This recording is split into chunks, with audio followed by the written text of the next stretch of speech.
ಹುಲ್ಲಿನಲ್ಲಿ ಪಾರಿ ಗಾತ್ರದ ಕಾಳಿಂಗ ಸರ್ಪವೊಂದನ್ನು ರಕ್ಷಣೆ ಮಾಡಲಾಗಿದೆ. ಮೂರ್ನಾಡು ಗ್ರಾಮದಲ್ಲಿ ರಘು ಎಂಬುವರ ಗದ್ದೆಯಲ್ಲಿ ಕಾಳಿಂಗ ಸರ್ಪ ಸಿಕ್ಕಿದ್ದು ಭತ್ತದ ಹುಲ್ಲಿನಲ್ಲಿ ಸೇರ್ಕೊಂಡಿತ್ತು. ಸ್ಥಳಕ್ಕೆ ಬಂದ ಉರಗ ತಜ್ಞ ಪ್ರಜ್ವಲ್ ಗೌಡ ಕಾಳಿಂಗ ಸರ್ಪ ರಕ್ಷಿಸಿದ್ದಾರೆ. ಅಲ್ಲದೆ ಅರಣ್ಯ ಇಲಾಖೆ ಸಿಬ್ಬಂದಿಗೆ ಒಪ್ಪಿಸಲಾಗಿದೆ. ಉತ್ತರ ಕನ್ನಡ ಜಿಲ್ಲೆಯಾದ್ಯಂತ ಭಾರೀ ಮಳೆ ಸುರಿತಾ ಇರುವ ಹಿನ್ನೆಲೆ ಕಾರವಾರ ತಾಲೂಕುಗಳ ಅಂಗನವಾಡಿ ಪ್ರಾಥಮಿಕ ಪ್ರೌಢಶಾಲೆಗಳಿಗೆ ರಜೆ ಘೋಷಿಸಲಾಗಿದೆ. ಕಾರವಾರ, ಅಂಕೋಲ, ಕುಮಟಾ, ಹೊನ್ನಾವರ, ಭಟ್ಕಳ ತಾಲೂಕಿನಲ್ಲಿ ರಜೆ ಘೋಷಣೆ ಮಾಡಲಾಗಿದೆ. ರಜೆ ಘೋಷಿಸಿ ಜಿಲ್ಲಾಧಿಕಾರಿ ಲಕ್ಷ್ಮೀಪ್ರಿಯಾ ಆದೇಶ ಹೊರಡಿಸಿದ್ದಾರೆ. ಮುಂಜಾಗೃತಾ ಕ್ರಮವಾಗಿ ರಜೆ ಘೋಷಿಸಿದ ಜಿಲ್ಲಾಧಿಕಾರಿ ಲಕ್ಷ್ಮೀಪ್ರಿಯಾ ರಜೆಯನ್ನ ಎಲ್ಲ ಶಾಲೆಗಳಿಗೆ ಘೋಷಣೆ ಮಾಡಿದ್ದಾರೆ. ಬೆಸ್ಕಾಂ ಹಾಗೂ 5 ಎಸ್ಕಾಂಗಳ ಆನ್ಲೈನ್ ಸೇವೆಗಳು 2 ದಿನ ಸಂಪೂರ್ಣ ಸ್ಥಗಿತಗೊಳ್ತಾ ಇದೆ.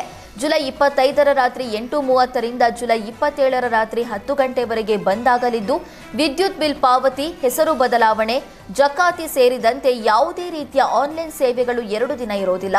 2 ದಿನ ಸಂಪೂರ್ಣ ಬಂದ್ ಆಗಲಿದೆ. ಬೆಂಗಳೂರು ನಗರ ವ್ಯಾಪ್ತಿಯ ಎಲ್ಲ ಉಪವಿಭಾಗಗಳು ಸೇರಿದಂತೆ ಬೆಸ್ಕಾಂ ಹಾಗೂ 5 ಎಸ್ಕಾಂನ ಎಲ್ಲ ಆನ್ಲೈನ್ ಸೇವೆಗಳು 2 ದಿನ ಸಂಪೂರ್ಣ ಬಂದ್ ಆಗ್ತವೆ. ಸದ್ಯ ಸಾರ್ವಜನಿಕರು ಬಳಕೆ ಮಾಡ್ತಾ ಇರುವ ಆನ್ಲೈನ್ ಸೇವೆಗಳನ್ನು ಉನ್ನತೀಕರಣ ಮಾಡಲಾಗ್ತಿದೆ. ಹೀಗಾಗಿ ಸಾರ್ವಜನಿಕರು ಸಹಕರಿಸಬೇಕಾಗಿ ವಿನಂತಿಸಿದೆ.